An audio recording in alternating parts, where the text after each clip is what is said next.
Hello, hello, and Merry Christmas, everybody.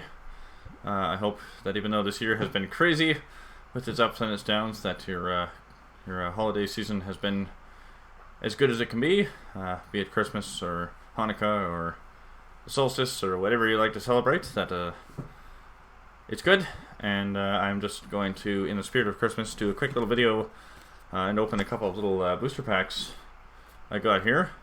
So I was just going to punch the codes in to see what kind of cards come up. I figure that's always exciting, so let's, why not share it with you guys? So let's see, here we go. 6, CN, DP, and R.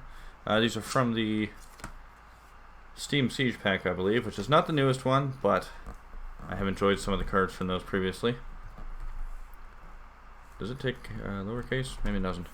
Alright, let's try submitting this code and see what we get. Oh, that one's from Primal Clash, okay. And we're going to give this one a try. So I have two of these here.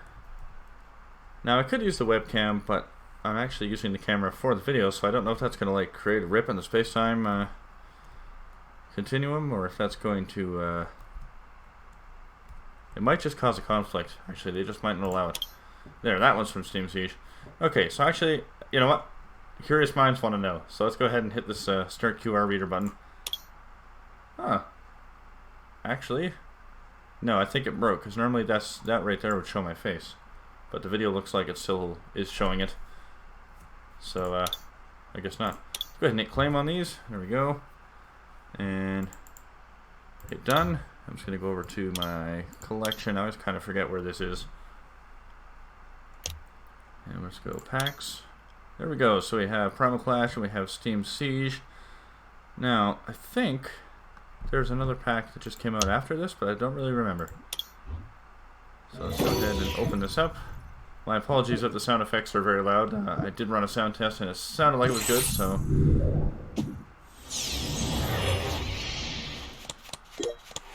Now, the booster pack that I opened is from the same set of cards, but of course the ones you get in the physical pack will not match what you get in the virtual one, although this card does, and this one does. The Trico, the Bunnelby. I think that's the only ones that actually match. The rest of these I did not get in the actual booster pack. So let's see, Restore You, Lunge. Honestly, I think I would just use that as like a meat shield for a water type deck, maybe. Because it's based on a coin flip if you're even going to do that 20 damage, so it's definitely not a centerpiece kind of Pokemon. I might say it's not the star of the deck. Ha! Epic puns. Although, if you had a deck with a Star Me, then you would need this, obviously, for the evolution, so it could come in handy. Same with Torchic, I guess. It's more of a meat shield, but if you had a Blaziken-based deck, then you would definitely need a Torchic. So flip a coin of tails, discard fire energy attached to the Pokemon. That kind of sucks, because it only does 20 damage, and then possibly you're going to lose your energy, so it's not the greatest. Dynamo, Water Splash, 10, flip a coin of heads to get 10 more, so at least you get that 10. Again, more of a meat shield Pokemon, one that you just chuck up as your active while you're stashing energies and getting one of your more beastie ones built up. Now this kind of disappoints me, because Rhyhorn is generally kind of a beast. At least, originally it was. But again, this one is more meat shield level. Pokemon actually damages itself, and that makes sense because it's Rhyhorn, but it does require 2 energies, so that's kind of expensive just for 40 damage. So in any deck building, I'm probably not likely going to use this, although the 80 HP does make it a viable asset as a meat shield. Tentacle, Psychic type, 50 damage. This kind of is not bad, I guess, actually. Because you could have this guy as your meat shield and be powering up another Pokemon on your bench, and then when you're ready, you throw an energy on this guy, use Lost in the Waves, does 10 damage, and then if you have to return the Pokemon and all the cards attached to it into your hand, then you would have to put a Pokemon as your active, yes? So in place of using a switch, you could do that, but then you're leaving your active Pokemon, the one you just powered up, totally open to the attack from your opponent, in which case I'd rather just use that 1 energy to retreat, and then use a switch. So I guess it's really not that great, is it? I like Trike. This one's pretty cool. It's kind of got the full card art going on here, or almost full card, I guess, 3/4 card. And what's this one? Barrier. Every opponent plays a trader card, excluding Pokemon tools and stadium cards. Prevent all attacks of that card done to all effects of that card done to this Pokemon. That is very difficult to read, actually. But it's kind of something I often forget about when we're playing the game, actually. So Thunder Fang, 10 damage. Flip a coin if heads, opponent's active Pokemon is now paralyzed. Again, mostly a meat shield, really. It's not a super epic one. Bunnelby, that's really awesome art. Actually, I really like that card. Yeah, the Burrow could come in handy if your opponent used, say, a Pokedex or a move or ability that allows them to directly adjust the top 5 cards of their deck, and they had just done that, and then you use the Burrow to prevent them from getting that top card, but it's not very reliable. Rototiller, that's actually handy. Shuffle a card from a discard pile. Now, it looks like you get to choose the card, so actually, yeah, Rototiller, that's pretty handy. This guy's your meat shield, that might not be so bad. If at some point you ended up discarding a card that you really like, maybe you put this guy up after one of your favorite Pokemon got knocked out, and you want to pull back a rescue scarf or something. Energy, or even that Pokemon, I guess. You can pull that back. Marshtomp, Mud Slap, Endeavor. If you have a Swampert as your main, you'll definitely need the Marshtomp, obviously. Flip 2 coins, attack does 20 more damage for each heads. Now, Marshtomp is an interesting one. I actually have a Marshtomp card. I don't think it's the same as this one. And for whatever reason, the left and right sides of the card, this yellow here and here, have actually been cropped off. And as though somebody cut them off or something, and I don't know why. To be fair, I found that card randomly on the floor in school, middle school, so that was like a long time ago. So obviously some kid didn't really realize what they were doing and just decided to chop their Pokemon cards, maybe to make them fit into a specific binder or something, I'm not sure. Don't tell me they were making them fit in a card shuffler. That would just be terrible. This Kingdra, this is really cool. It's a dragon type, tons of damage. HP actually, well, tons, not compared to a V or a GX, mind you, but compared to the rest of these, this is the most beastie one here in terms of HP. Shred. Oh, that's actually handy. Not affected by any effects on your opponent's active Pokemon. So if they're using, would that count something like a Pokemon tool item that would prevent 10 damage or 20 damage or something like that? I'd have to think it would.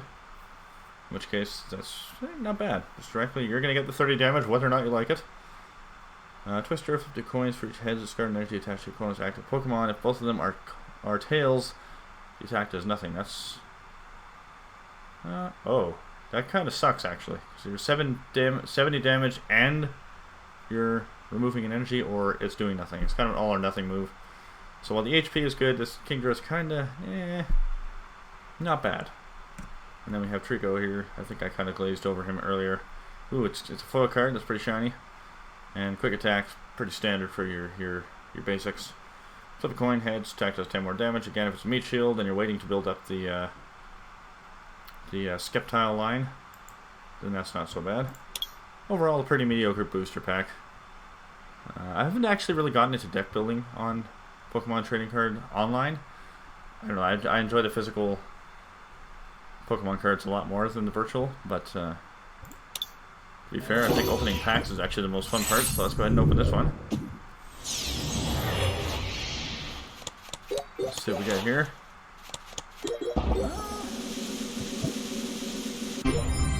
Ooh, well, there we go. We got the whole line here. Croagunk, Toxicroak, Poison Enzyme. Interesting. Very specific that it might not be very useful, actually.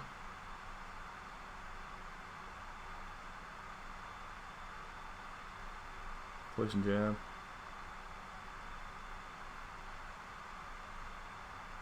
The coin if has your active Pokemon is now poisoned. Yeah, not the greatest, not the worst. Although use Poison Jab. Oh, actually, yeah. Never mind. That's actually not bad. Yeah, you use Poison Jab. The only thing is it's based on a coin. If not, you're still doing 50, gets poisoned, and then this ability becomes useful in that you're basically invincible while this Pokemon is poisoned. That's pretty good, actually. Oh, right, this one. I actually did get this card in the physical pack, and yeah, it's pretty brutal. 3 more damage counters on the poison Pokemon between turns. So normally poison would do 10 between turns, now it's going to do 40. the effect can be applied more than once. So you use this even twice, you're doing like 70 damage between turns, which unless you are a beastie GX Pokemon, you're gone in probably 2 turns. If not, even GX is going to be gone in 3 or 4. And because it can be stacked, that's pretty brutal. I'd almost leave the Krogon because it is before using this guy. What do we got here? Drifloon, Transfer Pain. I actually have a couple of these cards in my physical collection. Not very useful. I actually tried the Drifloon in one of the decks I'm building, and it really wasn't that great. Poniard. Kind of neat because it's a dark type, and I feel like you don't see a lot of dark type Pokemon cards. Change Order. 10 damage times the number of your Poniards. So I'm guessing if you have your entire bench full of Poniards, it's going to do up to 60, which is really not enough to sacrifice your entire bench space for Poniards. Therefore not that useful in all reality, but better than nothing, I guess. C-Dot, Bide. This is pretty handy, actually. It can be kind of a lifesaver if you're right kind of at the crunch and you don't want to give your opponent a prize card just yet. Clink, Disorderly Flip. 4 coins. Attack does 10 damage times the number of heads. Now, for these kind of ones where you have to flip that many coins, we often just pull out a die. You know, roll the die, and if it's an even number, it's heads, odd number, it's tails, something like that. Because flipping a coin 4 times is just a pain sometimes. Especially those little plastic coins, they're so light. But either way, 4 coins, 10 damage times the number of heads, maximum is going to be 40. Not great. Definitely a Meat Shield type guy. Mareep is always kind of cool. Flip a coin of heads, active opponent is now paralyzed. Tackle, I think like almost every basic electric type will have these attacks. Not great, really. 20 damage for 2 energies is kind of expensive. Persian's pretty cool. Raid. Now there's actually another Pokemon on the art here. That is the is that from Gen 7, I think? No, Gen 7? I'm having a hard time remembering the name of it now, but it's a flower type of Pokemon that comes in several different colors. This Pokemon evolved from Meowth during this turn. This attack does 30 more. That's pretty handy. You just drop it on there to evolve, and you immediately get 60 damage instead of 30.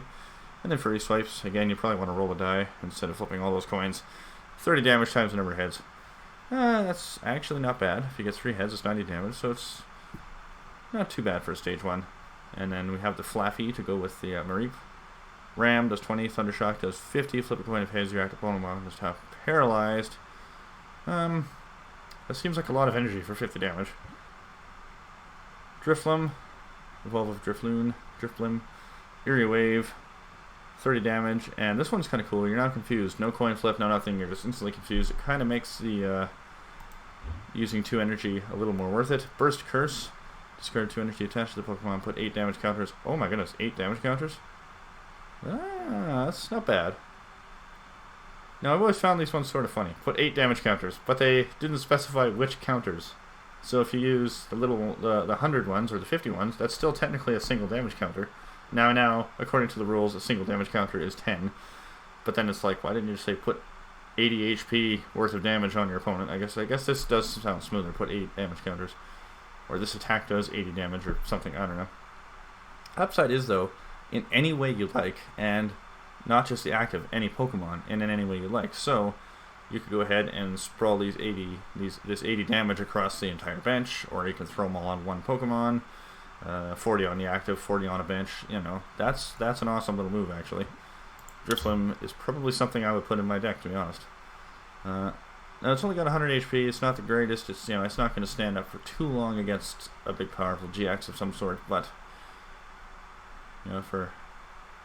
you could have some fun with it, though, either way. So there we have it. 2 booster packs, some half-decent cards. And, yeah, I just figured, why not?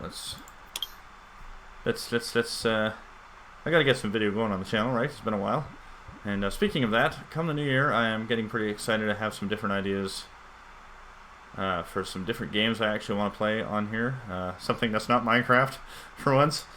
Minecraft is great, don't get me wrong, but it's something that is not really popular in terms of up-and-coming channels anymore. Everybody's playing Minecraft, so I still will play it, I think, but definitely I want to broaden the channel a bit and have more different types of games being showcased, as well as game development, different little projects and things, although I have a lot of that planned to land specifically on my game development channel, but definitely could do some things here in order to draw people's attention to that channel.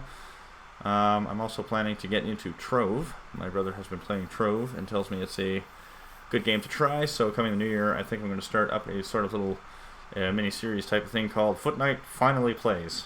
And in that, I will finally play some games that people have been bugging me to play for a very long time that I should probably just play already. Kind of thinking Overwatch, but I feel like I shouldn't say that too loud. I don't know. I've heard good things about it, and I've also heard crazy things about it, so it's one of those games that I kind of hesitate, but for the sake of getting views and expanding, trying new games and things, it would be worth it, you know? It'd be fun.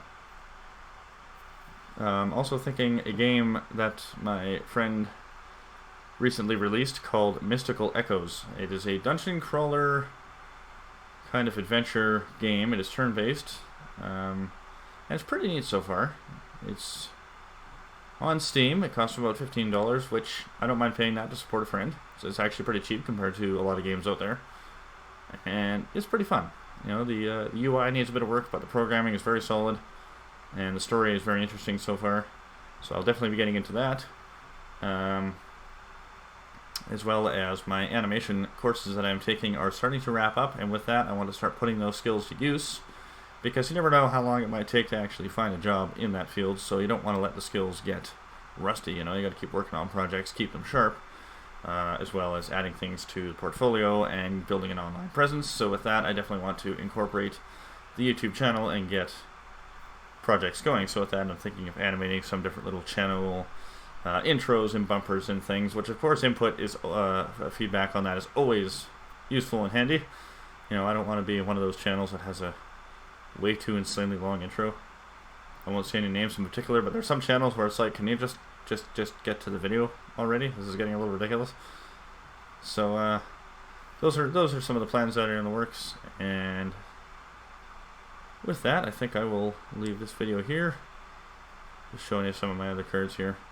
So I hope everybody's had a very Merry Christmas, and let's all pray and hope that this new year is going to be a good one. You know, this 2020 has definitely been not the greatest year in a lot of ways. I mean, it's had its ups, it's had its downs, and the world is a different place than it was this time last year. Whoa, I didn't even know I forgot I even had this one. That's an awesome card. There we go, Wish Upon a Star. How relevant is that for kind of a Christmassy sort of thing, eh? So yes, with that, I bid you all farewell, and safety and fun, and I look forward to getting some good content up on this channel in the new year. So thanks for watching, and I'm out. See you all later.